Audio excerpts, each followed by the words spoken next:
দর্শক, রাজধানীর কলাবাগান মাঠে ১১ দলীয় নির্বাচনী ঐক্যের জনসভাস্থলে আছেন আমাদের সহকর্মী শফিকুল ইসলাম। আমরা সরাসরি যুক্ত হচ্ছি তার সাথে।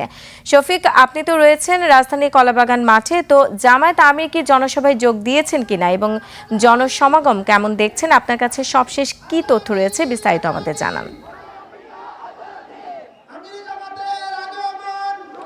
ঢাকা ১০ আসনের ১১ দলীয় ঐক্যজোটের যিনি প্রার্থী তার সমর্থনে আজকের যে নির্বাচনী জনসভা সেটি বিকেল ৪টা থেকে শুরু হয়েছে এবং সেটি চলছে। এবং ঠিক এই মুহূর্তে আমরা যদি আপনাদেরকে একটু ক্যামেরায় দেখাই যে এই মাত্র আমিরে জামায়াত ইসলামের যিনি আমির তিনি ডক্টর শফিকুর রহমান মঞ্চে এসে পৌঁছেছেন এবং এখানে যারা উপস্থিত রয়েছেন তারা কিন্তু স্লোগান দিয়ে তাকে এখানে বরণ করে নিচ্ছেন এবং তিনি হাত তুলে এখানে যারা উপস্থিত রয়েছেন উপস্থিত সবাইকে তিনি শুভেচ্ছা জানাচ্ছেন এবং শুভেচ্ছা গ্রহণ করছেন।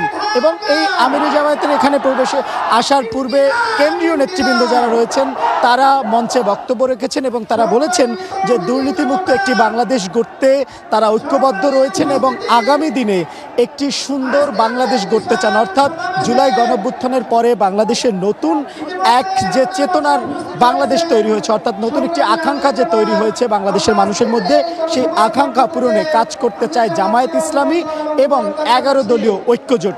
আমরা দেখছি যে এখানে ১১ দলীয় ঐক্যজোটের বিভিন্ন যে নেতৃবৃন্দ রয়েছেন তারাও কিন্তু এখানে উপস্থিত হয়েছেন এবং তারাও এই নির্বাচনে জামায়াত ইসলামীর যে প্রতীক দাঁড়িপাল্লায় ভোট দেওয়ার আহ্বান জানাচ্ছেন। সেই সঙ্গে তারা বলছেন যে গণভোটে তারা যাতে হ্যাঁ ভোটের পক্ষে অবস্থান নেয়। এবং আজকের এই আয়োজনে আমরা এই মাঠে যেমন পুরুষ সদস্যদের উপস্থিতি দেখেছি, পাশাপাশি যে নারী সদস্যদের একটি বিপুল সংখ্যক অবস্থান উপস্থিতি কিন্তু আমরা দেখছি। এবং এই মুহূর্তে মঞ্চে বক্তব্য রাখবেন ডাকসুর বিপি সাদিক কায়েম এবং তার জন্যই মূলত সবাই এখন স্লোগান দিচ্ছে।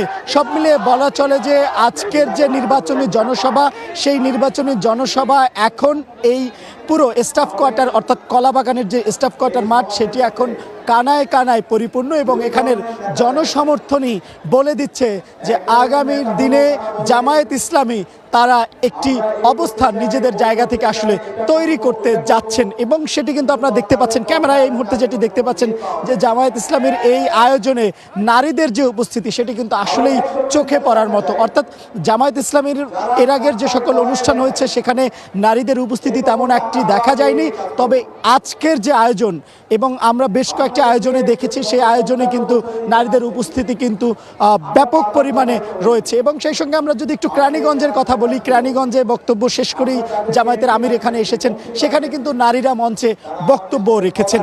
তো সব মিলিয়ে বলা চলে যে এখানে জনসভা চলছে, জামায়াত আমিরের যে বক্তব্য তার বক্তব্যের মধ্য দিয়েই হয়তো এখানের আয়োজন শেষ হবে এবং পরবর্তীতে আপনাদেরকে তিনি কি বললেন সেটি আপনাদেরকে জানিয়ে দিতে পারবো। এই ছিল আমার কাছে কলাবাগান স্টাফ কোয়ার্টার মাঠ থেকে সর্বশেষ। রোমানা। শফিক, আপনাকে ধন্যবাদ। দর্শক, রাজধানী কলাবাগান মাঠে ১১ দলীয় নির্বাচনী ঐক্যের জনসভাস্থল থেকে সেখানকার সবশেষ পরিস্থিতি জানাচ্ছিলেন আমাদের সহকর্মী শফিকুল ইসলাম।